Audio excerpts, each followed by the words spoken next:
in me. I love myself so much that I can love you so much, that you can love you so much, that you can start loving me. I love myself so much that I can love you so much, that you can love you so much, that you can start loving me.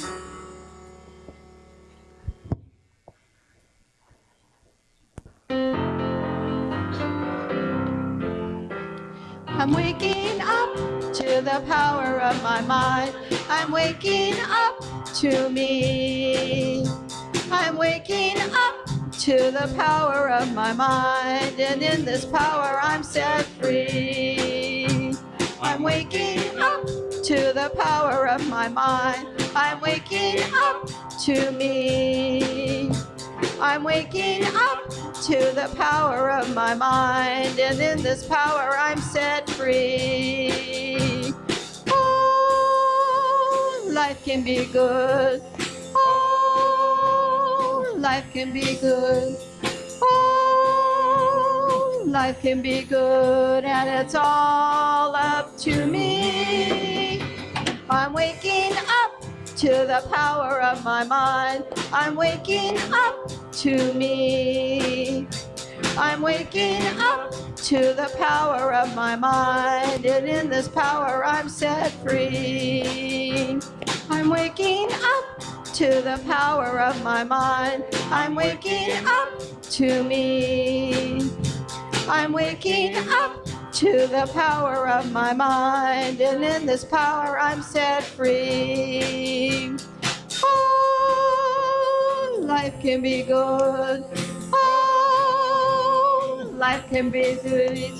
Oh, life can be good, and it's all up to me. I'm waking up to the power of my mind. I'm waking up to me.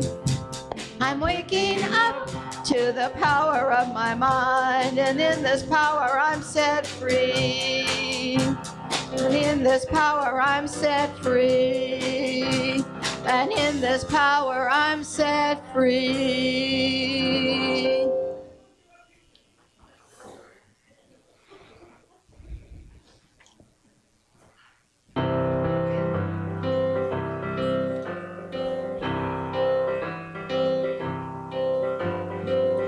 Amazing grace, how sweet the sound that saved a soul like me. I once was lost, but now am found. Was blind, but now I see. I've got a peaceful, easy feeling. I know you won't let me down, 'cause I'm already standing on solid ground.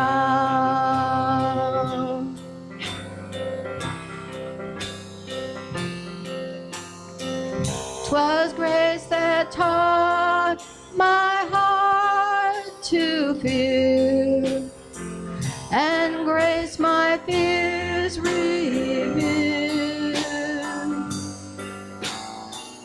How precious did that grace appear, the hour I first believed. I've got a peaceful, easy feeling. I know you won't let me down, 'cause I'm already standing on solid ground.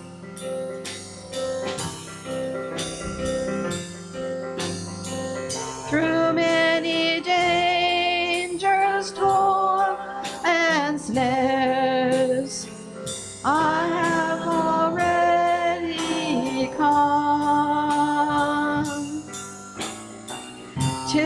grace has brought me safe thus far, and grace will lead me home. I've got a peaceful, easy feeling. I know you won't let me down, 'cause I'm already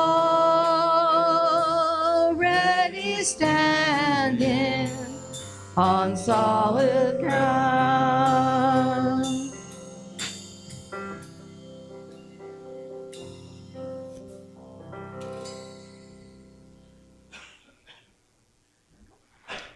And now we're going to have the Lord's Prayer, and you can remain standing if you want to forego holding hands. Some churches are doing that right now to prevent any transmission. Personally, I don't believe in germs, but you can choose to do whatever you're comfortable with as we sing the Lord's Prayer.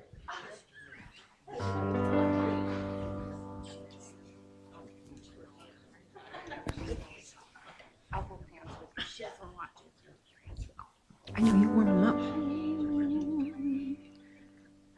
Our Father, which art in heaven, hallowed be thy name. Thy kingdom come, thy will be done on earth as it is in heaven. Give us this day our daily bread, and forgive us our debts as we forgive our debtors.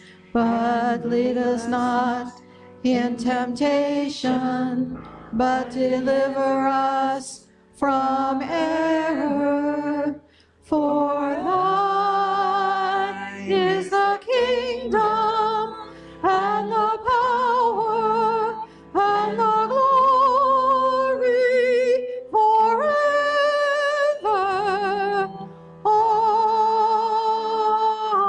Amen.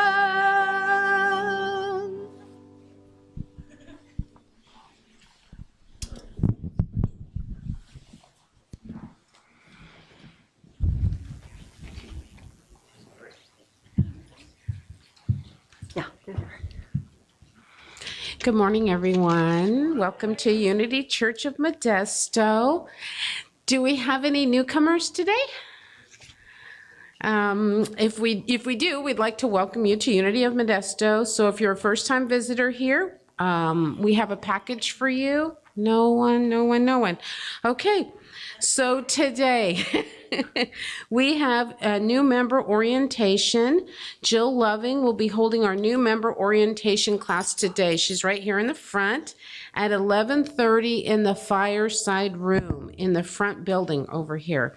So if you're not a current member of Unity, please plan to attend. Volunteers. We need some volunteers for Love in Action for 2018. We still have a few months open to sign up for Love in Action opportunities. Please team up with a friend and let's get some programs moving for a fun and prosperous 2018. And all that can be is that you have an idea for a month that's vacant, and you gather a few friends and say, hey, let's do this fun thing. And they say, yeah. And then we all say, yeah. And then we all have fun. Yeah. Doesn't that sound like fun? Hey guys, I was thinking about one of those wine and paint nights. What do y'all think? I guess I have to go through the board. Anyway, yeah, wine and paint. You know how they all go over there? Like, yeah, right? You know? I mean, you guys can drink sodas too, but we should look at this. Anyway, so now, moving on. Let me see, I digress. February 4th. February the 4th, this is important. We'll be welcoming our new spiritual leader, Cindy Ferris. We'd like to give her a very warm welcome and celebrate with a potluck next week. So please bring your favorite dish from home and join us for a joyful welcoming celebration. Sign-up sheet is on the rear table in the sanctuary here. Okay, so next week it's a potluck and we're going to welcome Cindy to the church. Prayer pilgrims. Will the prayer pilgrims please stand up? Here we go. 1, 2, 3. Here we go. Quick, Rich, get your stole. These are your prayer pilgrims who are available to pray with you after our services. Our prayer pilgrims are committed to providing spiritual support to congregants and visitors as requested. The ones wearing stoles are on duty today and will be to the sides and rear of the sanctuary. Prayer pilgrims also make monthly wellness calls to all congregants and new attendees who are on the call list. So if you'd like to be put on the call list, let someone know, and we will. And now about today's speaker, Reverend Nancy McNatt. For those of you who do not know, Nancy McNatt has been an ordained minister for over 34 years. She has been a loving member of our congregation for 9 years and a constant blessing to our community. Thank you, Nancy, for all you do. And that's 34 years of ministry, despite the fact I'm only 39. Yes, yes, absolutely. Started very There you young. go. Now, we have a monthly affirmation for January it's down at the bottom of the left side of you. And it's up, and it's down. It's, you can't miss it. Let's all say together, the power and the presence of the Holy Spirit lives through me now. All is well. Now, Gary, if you'll read our daily word message, please.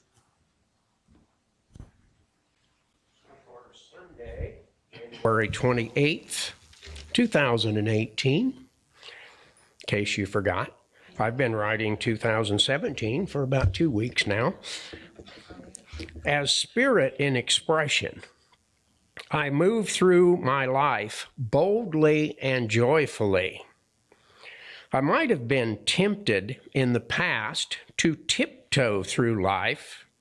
Perhaps I've been concerned that living with too much enthusiasm might threaten whatever degree of spiritual awareness I had achieved.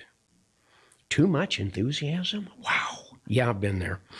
Jesus had a different message and sent a different example. He lived his life boldly, whether he was teaching, demonstrating, or sharing a meal with friends. He could have separated from the world for a life of quiet contemplation. Instead, he carried his radically new spiritual message into the very heart of the world in which he lived. By following Jesus' example, I accept the joys and challenges it will contain. As spirit in expression, I move through my life boldly and joyfully. Luke 12:32. Do not be afraid, little flock, for it is your Father's good pleasure to give you the kingdom. And so it is. Thank you.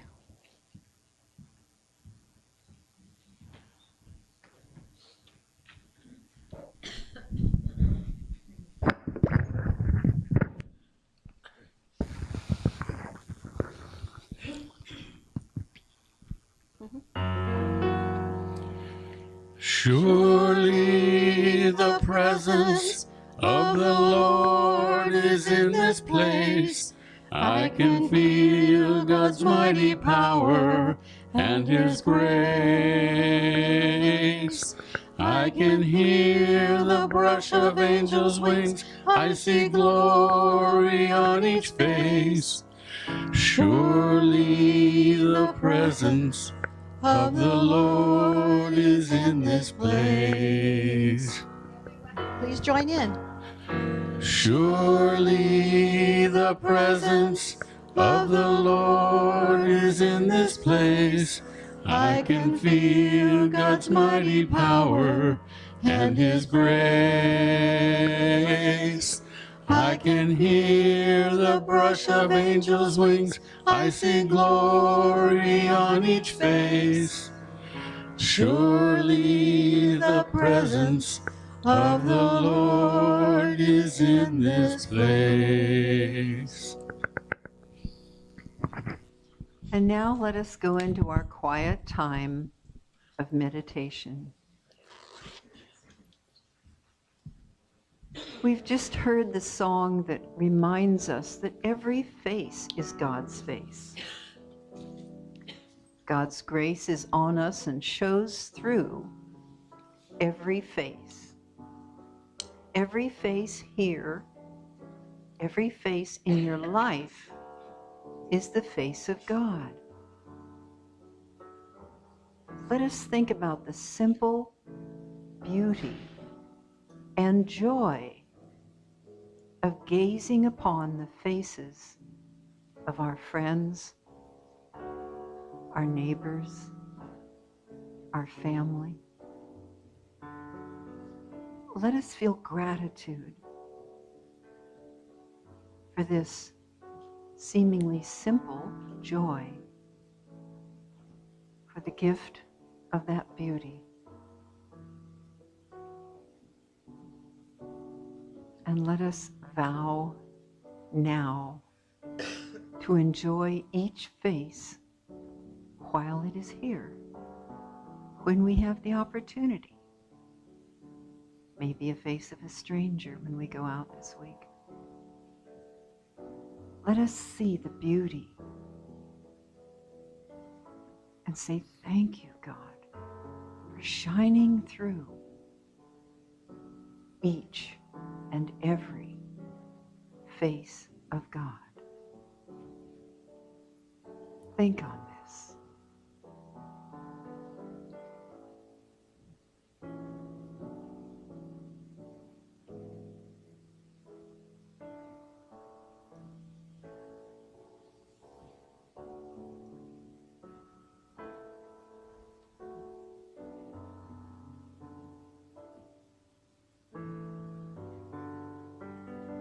And let us carry a peaceful gratitude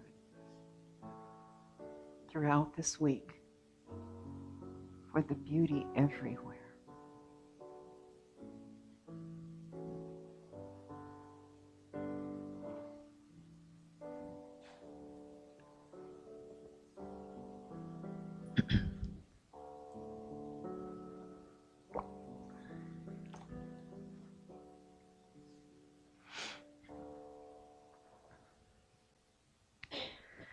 At the beginning of the year, we're often motivated to set goals or resolutions. When I contemplated the start of a new year, I considered discussing basics as a foundation. Then thought, yeah, I've touched on basics so often, I don't want you falling asleep and getting bored.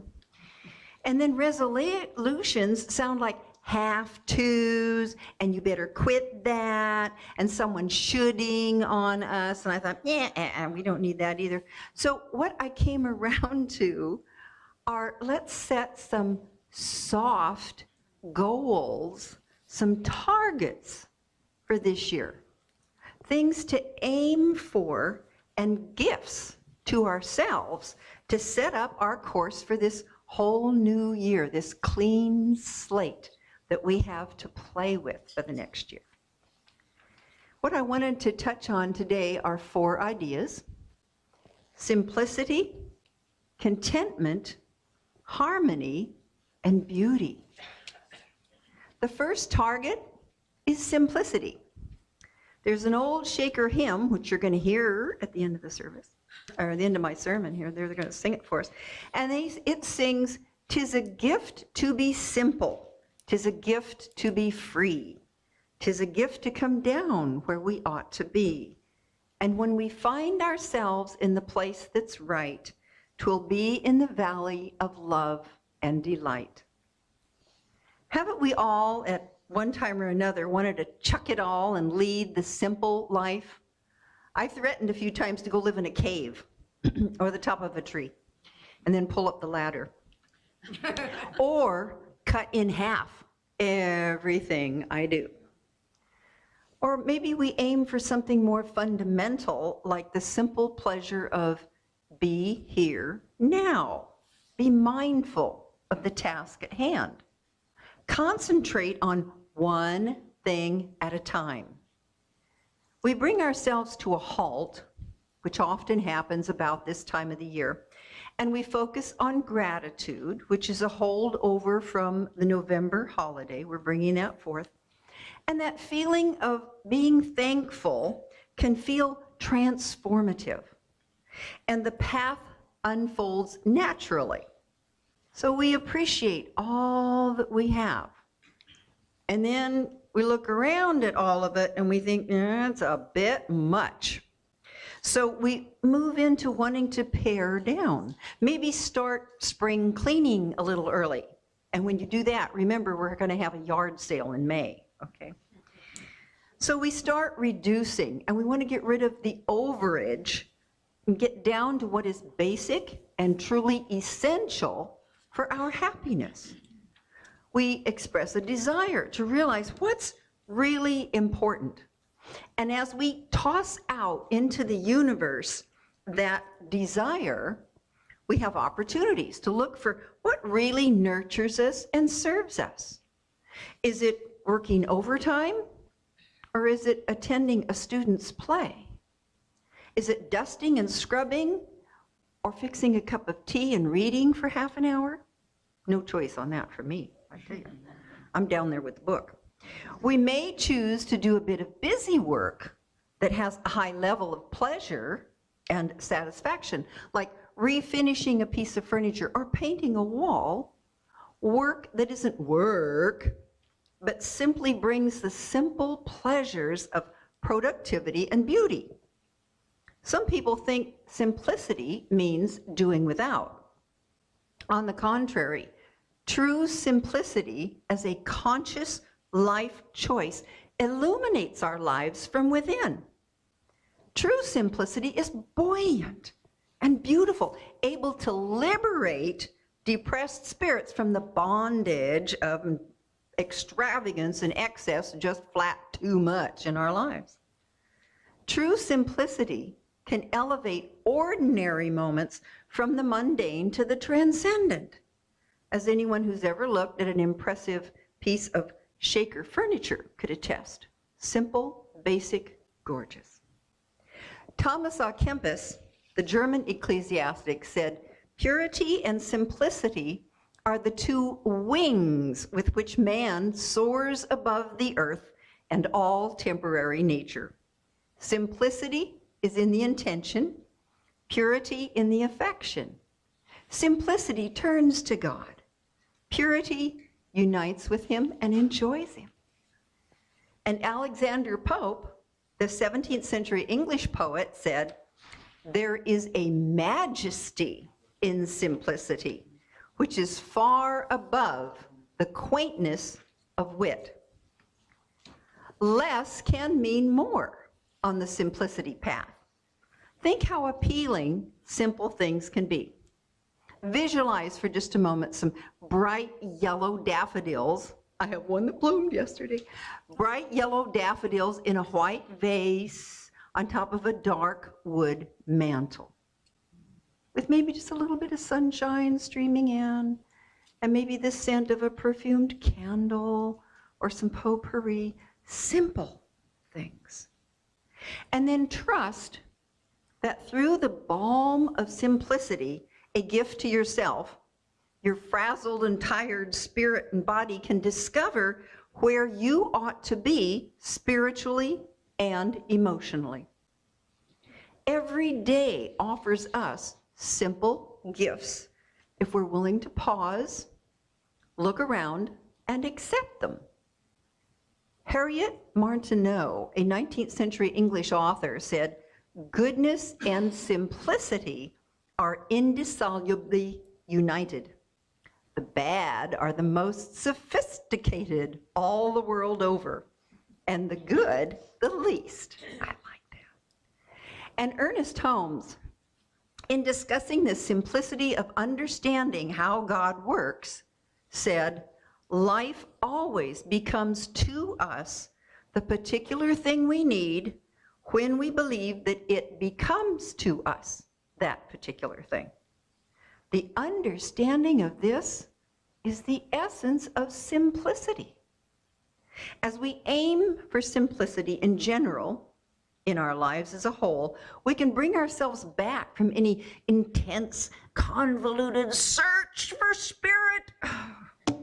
Some people make it too hard. We can keep our relationship with God and life simple. It is. It works. And it becomes to us what we believe it will. Contentment can be cultivated in our lives, another gift to ourselves, when we seek a sense of order. When our lives are happy and we feel fulfilled, domesticity and spirituality are intertwined, like a golden thread and a silver thread that work together to create a beautiful tapestry of contentment. The Shakers, a religious communal group that flourished in this country in the 1800s, invoked a prayer each day for the grace that would enable and ease their daily tasks. As simple as making a bed, fixing a meal, maybe even taking out the garbage. And the 17th century friar, Brother Lawrence, who's a particular favorite of mine, wrote in his devotional classic, Practicing the Presence of God, that he frequently felt the Spirit of God among the pots, pans, and potatoes in his kitchen, much more than when he was studying with the monks. I've found that if I'm feeling extra challenged by an outside circumstance, or worried about a friend or a family member, or anxious about a world event, I can turn to a home ritual to restore my equilibrium. I remember a particularly soap opera time of my life. It would have made a soulful Western song, believe me. I would catch myself and say, "Nancy, go do some laundry." The time I had 2 teenage sons, I could always find something that needed washing. And that act of doing the laundry or doing the dishes would restore my balance. There's an immediate emotional and psychological payoff to getting our houses in order. We might not be able to heal someone who's sick or put out a forest fire long ways away, but we can look to our own inner resources for a sense of comfort that nurtures and sustains and restores us in one area. It lets us know that we have some power, we have some choices. And looking around at a neater desk, a cleaner kitchen, an orderly garage, or a tool shed can feel refreshing. The writer Dorothy Parker once wrote, "It's not the tragedies that get us down, it's the messes." If you find yourself feeling just a little bit adrift and you can't immediately figure out why, be willing to explore the role that order, or a lack of it, plays in your life. Nobody can think clearly when constantly surrounded by clutter, chaos, or confusion, no matter who's responsible for it. Try thinking order, not as a straitjacket or a shoulds, make the bed, wash the dishes, take out that garbage, blah, blah, blah. But use it as a foundation, a pattern, a shaping for the beautiful life that you are creating with God. Do the simple. Hang it up, put it away, put it in the drawer, file that piece of paper, and then teach the pleasure of order to the people around you. Strongly. Sometimes it's at home and sometimes it's at work. But you set the example and talk about how enjoyable it is. The Bible recommends contentment. In 1 Timothy chapter 6, Paul says, there is a great gain in godliness with contentment. For we brought nothing into the world. We cannot take anything out of the world. But if we have food and clothing, with these shall we be content. Paul is offering the advice that we feel relaxed, satisfied, peaceful, and more in tune with our spiritual nature when we look at the things that we have in our lives and we feel grateful, feel content, enjoy, and turn our thoughts away from worries about what we don't have at the moment and turn to God. There is a divine order inherent in the universe that we tap into as a powerful source of creative energy when we're willing to gradually cultivate a sense of order as to how we conduct our daily affairs.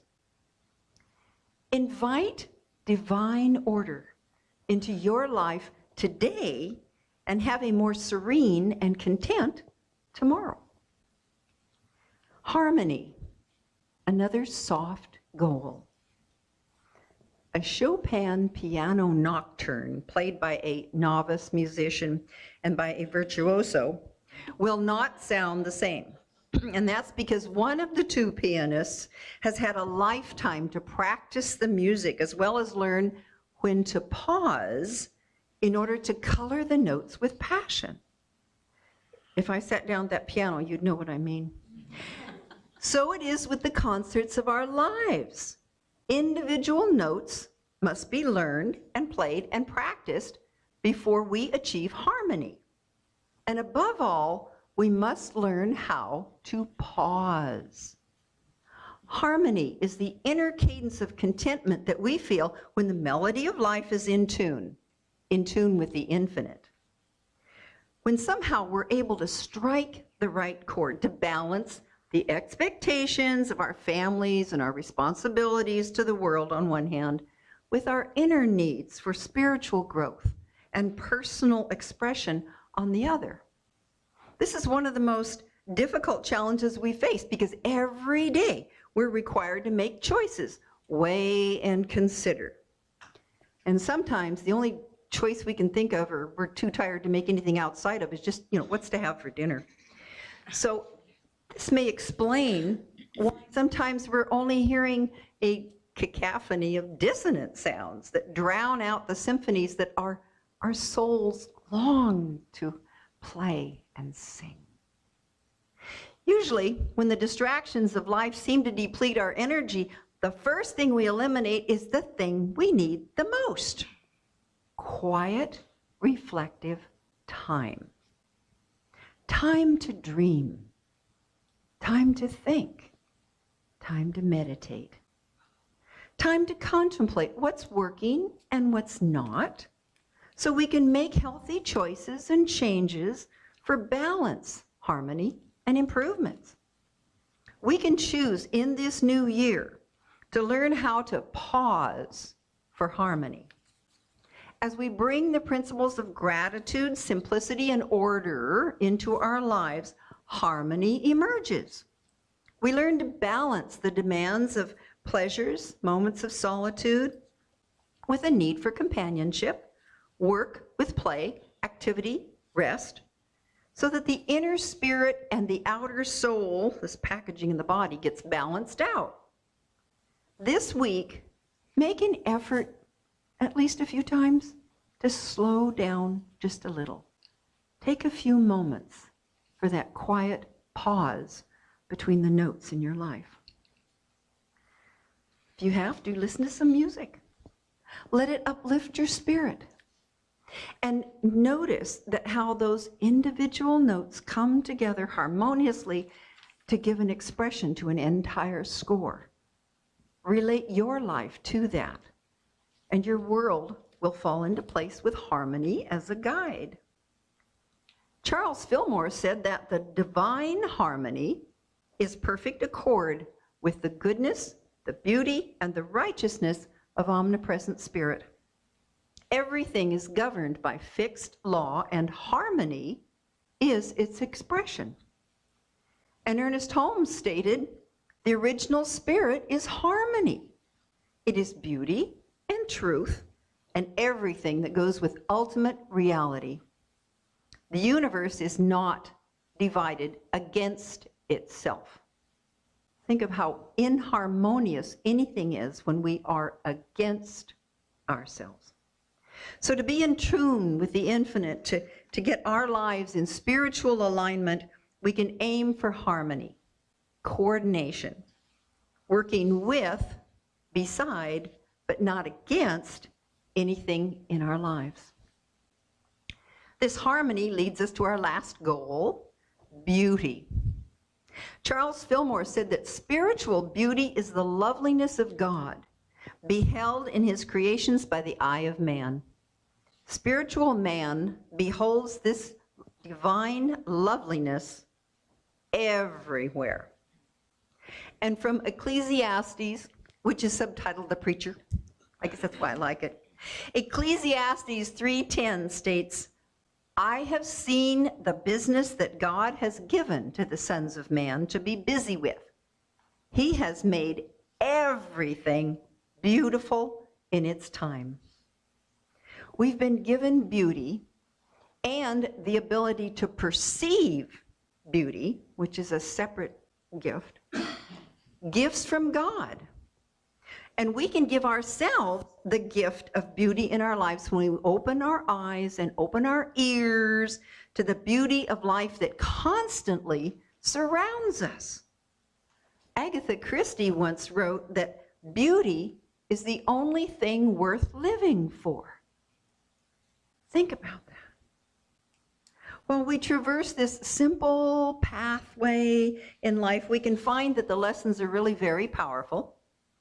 First, we learn to be grateful, no matter what our circumstances are, searching for basics for which to express gratitude. In offering gratitude for our everyday life, we discover how to change it for the better. As we practice simplicity, we learn that less is truly more, as our enjoyment is felt deeply and invokes a deep spiritual response. This freedom to release, to let go, and deeply enjoy simple pleasures encourages us to bring order to our affairs and the areas around us, cultivating harmony in our inner and outer worlds. Going at our own pace, learning to recognize our boundaries as well as our abilities, appreciating our progress, we can weave these lessons and experiences into the fabric of our daily moments until they become a part of us, transforming our lives. And then suddenly one day we wake up and we desire more beauty on our spiritual quest, and we come to a deep awareness that creating a beautiful life is our highest calling, our true purpose of being. The journalist Anna Louise Strong once said, "It was as if I had worked for years on the wrong side of the tapestry, learning accurately all the lines and the figures, yet always missing the color and the sheen." We can understand her sentiments as life's color and sheen and beauty call to us as we open up to it. Remember, life becomes what we expect it to. Set yourself a goal of exploring ways to see your world differently. Let your eyes and your ears drink in the beauty that surrounds you. It may be as simple as something in your own house that you don't notice anymore. I was doing my Tai Chi the other day and I looked up at a Asian screen that I have on one wall, and all of a sudden Where did those iris come from? They must have just popped up and bloomed. They've been there for years. Open our eyes. You could choose to go walk through an art gallery or a museum and focus on a painting or a sculpture. Just pause and enjoy it. This afternoon, think about going out into your backyard, or if you have a park nearby, and open up to catch that light, and open your ears and hear the birds singing. They're so happy and cheerful. Gaze into the faces of those you love, your church family. Look at all these beautiful faces. Your neighbors, who do you see? Look into all those faces. They're the faces of God. And this evening, treat yourself to beauty with your meal. Whether it's for one person or 20, set the table with care. Light a candle. Enjoy the preparation of the meal. Use goblets, even for water. And celebrate a new awareness of life's beauty. It's in the details of life that beauty is revealed, sustained, and nurtured. And feel the opening of your inner spirit, your inner light, and how delighted God is as you share this experience with the infinite. Simplicity, contentment, harmony, and beauty. You deserve them all. Have a marvelous year.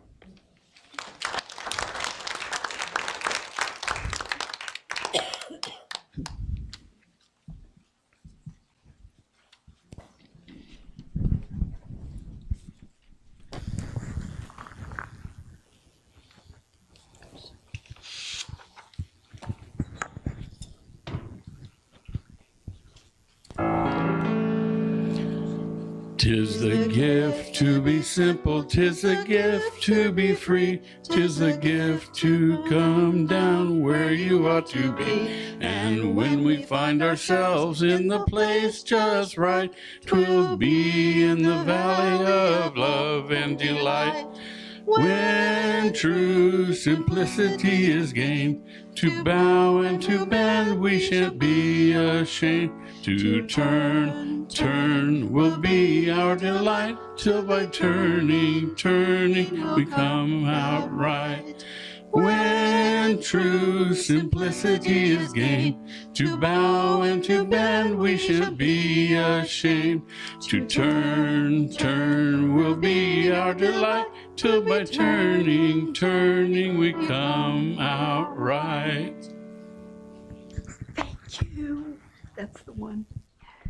Rich, would you bring up our healing prayer? In the back of the room, we have our box that accepts your requests for prayers, your thoughts of concern. And these are prayed over by our local team and all of us prayer pilgrims for a month, and then they're sent back to Unity where they're prayed over again. Prayer is and has been proven to be exceedingly powerful. So feel free to put your request in here. Richard, if you would bless it, please. Divine Mother, Heavenly Father, these prayers are but a window through which your love flows into our life, and we are grateful. We thank you. Om, peace, amen. So it is. And now if you will take in your hands your gift, your donation, the person next to you, whatever wonderful is in your life right at the moment, and let us say together, divine love through me blesses and multiplies all that I am, all that I have, all that I give, and all that I receive.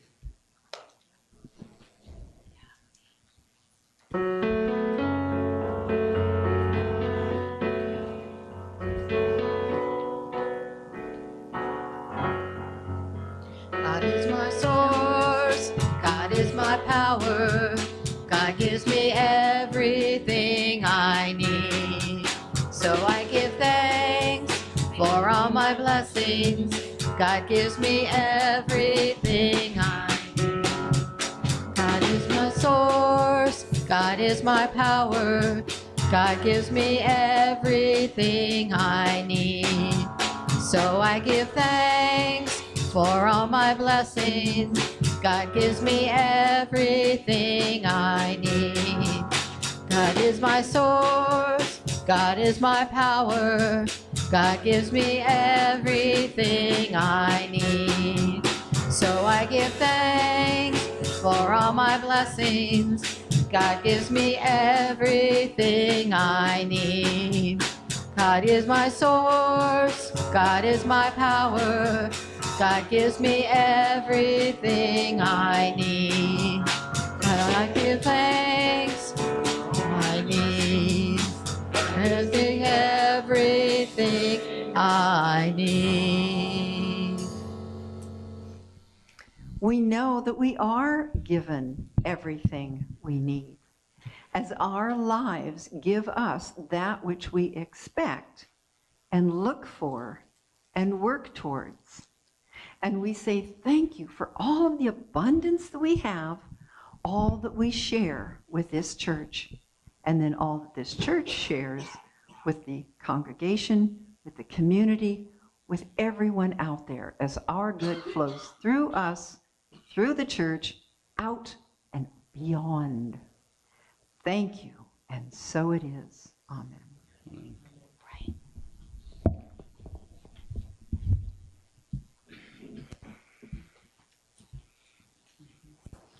And now why don't you all stand up and take a nice deep breath while we say the prayer of protection. Let's all wake up. Got warm in here, didn't it? Mm-hmm. Let's say together, the light of God surrounds us. The love of God enfolds us. The power of God protects us. The presence of God watches over us. Wherever we are, God is, and all is well. Okay, y'all, let's make a big circle. Stretch your arms out.